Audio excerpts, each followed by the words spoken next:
বরাবরই আমার বাটা ভীষণ ভালো লাগে খেতে, সেটা থারকোল পাতা বাটা হোক বা ধনেপাতা বাটা বা কচু পাতা বাটা। আমার এতগুলো বাটার মধ্যে এই বাটাটা আমার যে কি ভালো লেগেছে, মানে সে আমি বলে বোঝাতে পারবো না।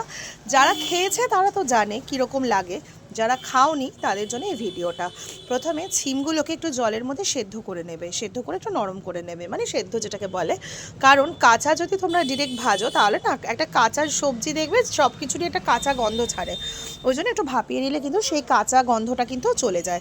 ফোড়ন হিসাবে তোমরা ব্যবহার করবে কালো জিরে, শুকনো লঙ্কা আর একটু বেশি করে রসুন। ঠিক আছে, অনেকটা পরিমাণে রসুন দেবে, কারণ রসুন কিন্তু এর স্বাদটাকে কিন্তু আরও বাড়াতে সাহায্য করবে। একটুখানি পেঁয়াজ ছিল, ওটা আমি দিয়ে দিয়েছি, তোমরা চাইলে নাও দিতে পারো। আর একটু টমেটো দিয়েছি, 2 টুকরোর মতন টমেটো দিয়েছি, গোটা টমেটোও দিইনি কিন্তু।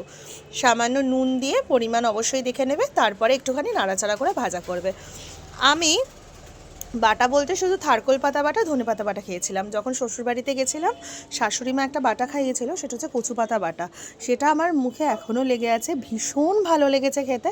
কলকাতা ফিরে এসে যতবার কচু পাতা একবারই বানিয়েছিলাম, গলা চুলকেছিল বলে খাইনি।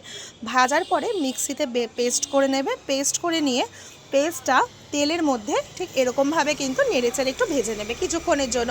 পেস্টটাও কিন্তু খাওয়া যাবে, কোনো প্রবলেম হবে না, কারণ যেহেতু তোমরা ভাপিয়ে নিয়েছো অলরেডি, তো ওটা ভাপানোই রয়েছে, কাঁচা গন্ধ নেই। ঠিক যখন একটুখানি মোটামুটি একটু মাখা মাখা হয়ে যাবে, তখন কিন্তু তোমরা গরম ভাতে পরিবেশন করো। বিশ্বাস করো, অনেক বাটা খেয়েছো তো, এটা যারা খাওনি একবার প্লিজ ট্রাই করো।